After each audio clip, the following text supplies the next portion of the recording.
LPM 211। Good morning. हमने previous class में पशुओं की बीमारियों के वैक्सीन 3 बीमारी कौन कौन सी, गलघोटू, एंथ्रेक्स और ब्लैक क्वार्टर, इसके बारे में स्टडी किया था। आज हम इनकी जो पशुओं की लाइवस्टॉक की जो मुख्य बीमारियां हैं, जो कि इनमें जुगाली करने वाले पशुओं में पाई जाती है, उसके बारे में स्टडी करेंगे। सबसे पहले बीमारी है ये फुट एंड माउथ डिजीज़। इस फुट एंड माउथ डिजीज़ में क्या होता है कि ये एक संक्रामक बीमारी है और जुगाली करने वाले पशुओं में देखी जाती है, जैसे गाय, भैंस, भेड़, बकरी, और ये संसार के सभी देशों में इसका प्रकोप देखा जाता है। इसमें पशु के मुंह में छाले के कारण वो खा नहीं पाता और रोग से ग्रसित पशु निर्बल हो जाता है और उसकी प्रोडक्शन इफिशिएंसी कम हो जाती है। इसका कारण क्या है? Etiology of causes. ये बीमारी एक वायरस के द्वारा होती है। ये वायरस मुख्यतः 7 प्रकार का होता है, 7 टाइप ऑफ वायरस। मुख्य रूप से 3 प्रकार का वायरस AOC, और जो नेक्स्ट 4 प्रकार का है जैसे एशिया, सेट 1, सेट 2, सेट 3। किंतु हमारे देश में AOC के ही संक्रमित पशु देखे जाते हैं। और इसमें क्या होता है कि पशु एक बार वायरस से संक्रमित होने के पश्चात दोबारा दूसरे टाइप के वायरस से भी बीमार हो सकता है। इसका लक्षण क्या है? लक्षण ये है कि पशु को सर्दी लगकर बुखार आता है और पशु का खाना पीना जुगाली करना बंद कर देता है। पशु के मुंह से लार बहने लगती है और होठों से चपचपाहट की आवाज़ आती है और पशु के सुस्त होकर गर्दन नीचे कर लेता है और दुर्बल हो जाता है। दुधारू पशुओं में दूध देने की क्षमता कम हो जाती है। खुरों के बीचों बीच, मुंह के अंदर, गालों में, जीभ, होठ, तालू तथा मसूड़ों पर छाले पड़ जाते हैं और ये छाले फूटकर लाल रंग के छिछले कटे फटे किनारदार धब्बे बन जाते हैं। खुरों के बीच में भी छाले पड़ जाते हैं। पशु जख्म के कारण लंगड़ाने लगता है और पैर जमीन पर पटकता है। इसका प्रिवेंशन एंड कंट्रोल, इसका जो उपाय क्या है? इसमें क्या होता है कि ये बहुत तेज़ी से फैलता है और एक पशु से दूसरे पशु को ये सब बीमारी लग जाती है। तो इसके बचाव के लिए हमको क्या करना चाहिए कि गांव में फुटपाथ है, पाद स्नान कराना चाहिए और लाल दवा के पानी से पशु के मुंह और खुर को प्रातः धोना चाहिए और जहाँ बाड़ा है फिनाइल का प्रयोग करना चाहिए। खाने के लिए खनिज लवण युक्त सुपाच्य खाद्य पदार्थ जैसे खल, चापड़ इत्यादि देना चाहिए। और इसका ये कि समय समय पर इसका जो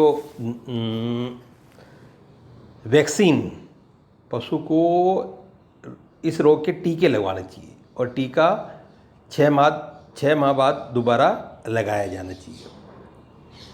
ये टीका पशुपालन विभाग द्वारा लगाया जाता है, तो इस बीमारी से रोकथाम के लिए उसको टीका भी लगाना चाहिए। और रोग ग्रसित जो पशु है उसके छालों को टेरामाइसिन या धोना चाहिए और टेरामाइसिन या एम्पिसिलिन के 5 सेट इंजेक्शन भी देना चाहिए। तो ये तो था जो वायरल बीमारी, that is FND, foot and mouth disease. जो नेक्स्ट इसमें दिखाएगी दैट इज़ हेमोरेजिक सेप्टिसेमिया। इस हेमोरेजिक सेप्टिसेमिया, जिसको कि हम गलघोटू भी कहते हैं, और इस गलघोटू ये भी एक भयानक संक्रामक रोग है जो कि बैक्टीरिया द्वारा फैलते हैं। और इसके बैक्टीरिया कौन कौन से हैं? पोस्चुरेला, जैसा कि हमने प्रीवियस क्लास में डिस्कस किया था, पोस्चुरेला बोविसेप्टिका और पोस्चुरेला बुबेलिसेप्टिका द्वारा ये फैलता है। और इसका जो एक बार लक्षण इसके आने के पश्चात पशु बचता कम है, जीवित कम रह पाता है। इसके लक्षण क्या है? इसका लक्षण क्या है कि एकाएक शरीर का तापक्रम बढ़ जाता है, खाने पीने में उसकी अरुचि हो जाती है और सुस्त होता है, कान का नीचे लटक जाते हैं। पहले कब्ज होकर जोर लगाकर दस्त करता है, रंबाता है, दांत पीसता है और दस्त के साथ ब्लड और श्लेष्मा मिला हुआ दस्त के साथ आता है। गल कंबल, कंठ, निचले जबड़े के नीचे कष्टपद, कड़ी और गर्म सूजन होती है। जीभ का सूजकर बाहर निकलना।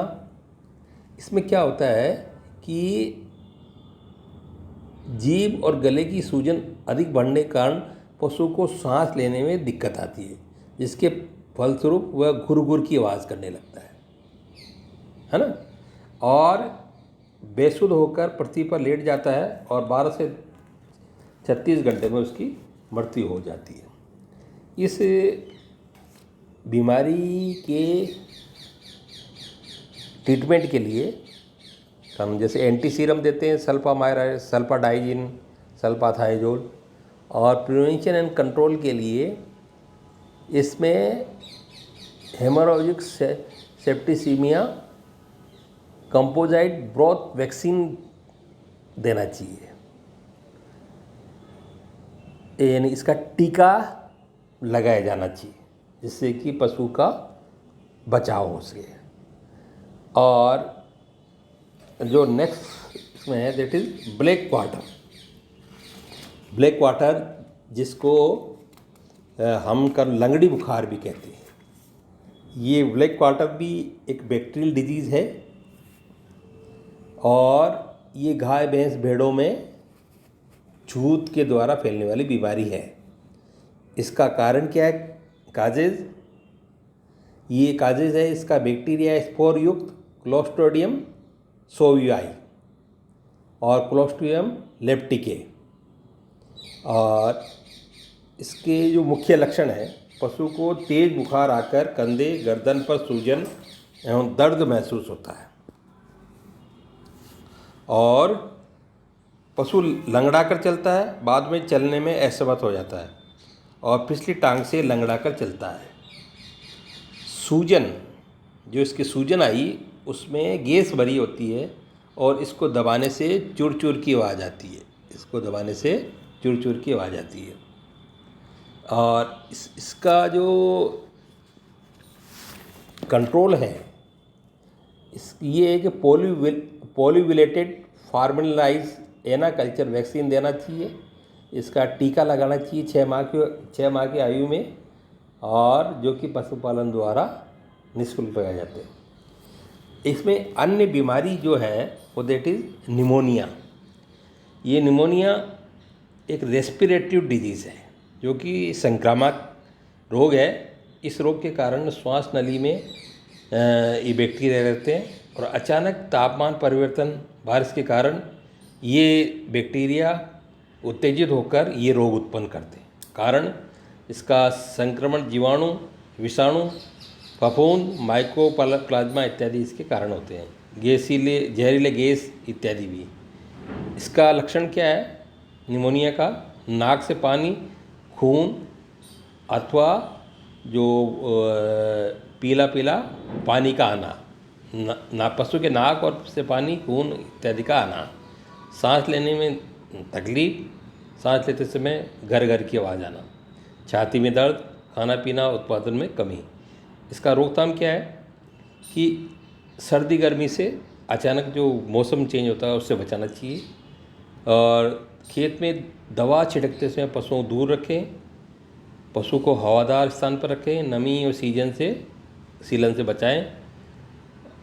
और जैसे गर्मियों में पशुओं को कूलर के सामने नहीं बांधना चाहिए।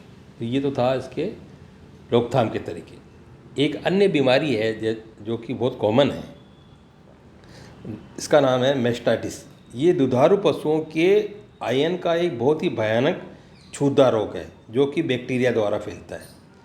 यदि प्रारंभ में इस बीमारी की देखभाल उचित नहीं की जाए तो थन का बेकार होकर उसके दूध को सुखा देती है और हमेशा के लिए थन से दूध आना बंद हो जाता है।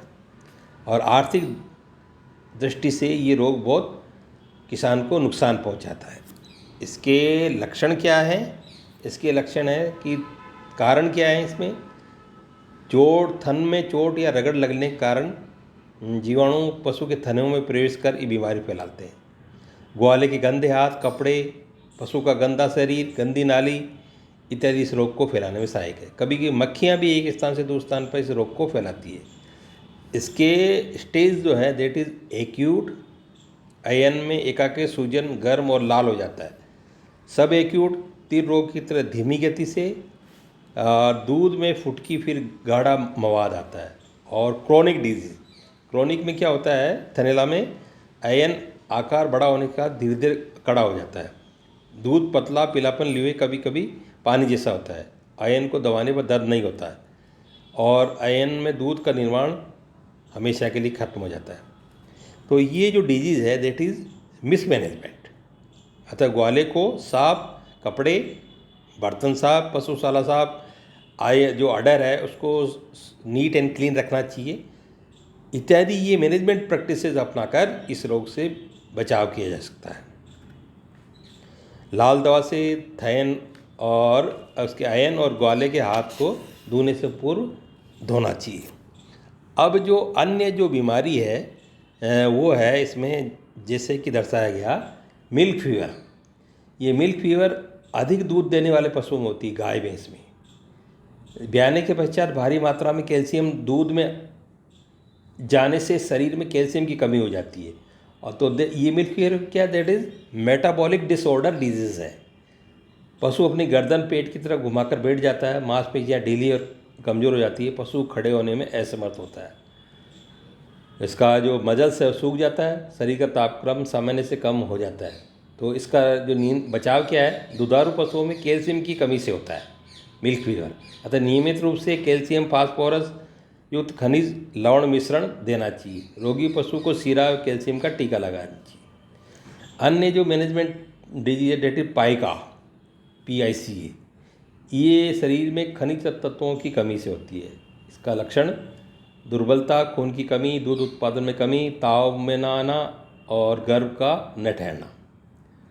तो इसके लिए बचाव पौष्टिक आहार में खनिज लवण पशु को देना चाहिए।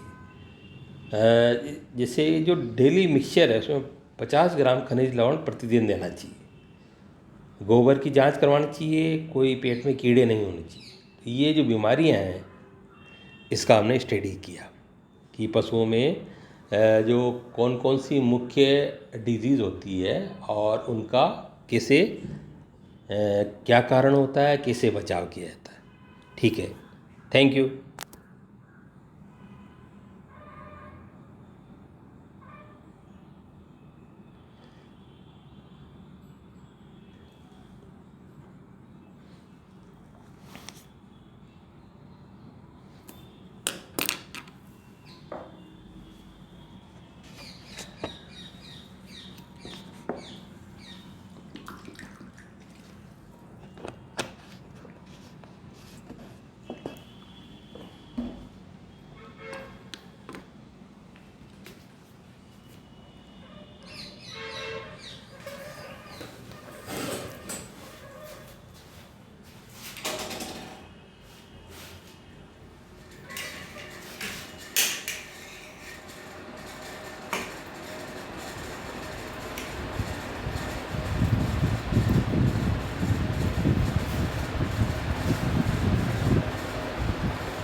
मुकेश